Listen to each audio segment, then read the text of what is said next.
versus a feathered prop. Sure. A feathered prop still sticks out. Yeah. It just feathers. I've got a max prop. Oh, well, you've got a feathered prop. Yeah. So even when you're sailing, it's not as risky as when you're motoring, because when you're motoring, it's guaranteed you're going to snag it if you brush against it. When you're sailing, there's a good chance with a max prop it might just drag over it and then just free itself. Yeah. But what you don't want is to snag it where it wraps around the thing, because then when it pulls the trap tight and that trap's stuck in the mud, it can bend the shaft. And when that happens, you've got a lot of expense. Yeah. Mark, how does this work? This pilot, this autopilot work? It's got a sensor unit down below, which is a Flux gate compass that tells it what its orientation is.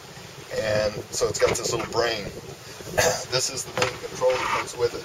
This was optional, which is really, it just duplicates that. Okay. And it's just got this tiny little Bosch motor. And this is one thing that trimarans work way better than monohulls, because with monohulls, when they're leaned over, they're not only trying to turn the boat left and right, they're trying to lift it up and down. You know, because the boat's like this. Yeah. And the loads are tremendous. With this boat, I've been in 40 knots of wind, and if you balance the sails right, you can steer with one hand. Really? So the autopilot's not working. And that makes it not only last longer,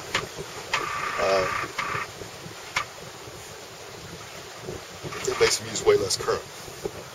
So you basically set the direction here on this, well, you just, or on the. You set it on. You set it. It's standby, or pilot. Right. You set the boat. You put it on standby. Turn the boat to the direction you want it to be, and hit pilot. It'll hold it on that direction. You hit this button once. That's 1 degree to the left, 1 degree to the right. Gotcha. If you want to do 5, you hit it 5 times. I see. If you want to go 10, you push it and hold it, and that'll be 10 degrees to port, which we'll be doing short. That is. You know, is it something to recommend or not? Because he Do you- actually was wondering with the 34-foot that we have. When you crank this in, I let it out. okay. If you think it through in the equipping process, it's absolutely not a problem. But I was single with my last boat when I launched it, and I was extremely good at handling it by myself. I used to steer with the tiller like that between my legs. I'd pull the sheets, and I had done quite a bit of sailing with it before we met. But with this boat, because of the fact that the winches are up here and the cleats are down here. Now see, if the winches were down here, you pull the sail, you crank it, and then you cleat it. So, you know, you need to think that through if you want to single-hand the boat. You can also have the winches up there, but if you do that, what I would do, and I've even thought of doing this is called a clutch. And a clutch not only acts like a cleat, but when the handle's down, you can pull the rope through it, but it won't go back. So you could have the winches up here, and then have it go to a clutch. And that way you could single-hand it, because you pull it down like this, and then you can just let go of it and clutch it. You don't have to have somebody do the cleat. Perfect. But so far, we have never set the boat up for single-handing. It's the ultimate incentive to stay together. Is that true, Mariam? That's not the. It's not the only one, right? Yeah. Safety. That's what I would say. Yeah.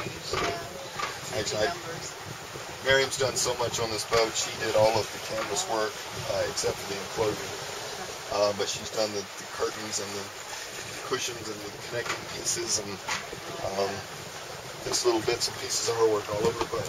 I've seen the pictures of Mariam sewing the tent, the awning. Yeah. The awning. Yeah, that's perfect. She did that all. Well, we worked together. I do the designing and the figuring out how many layers and how many times to fold it over, and I do the drawings and I do the cutting, and then she does all the sewing. She's done that all the while.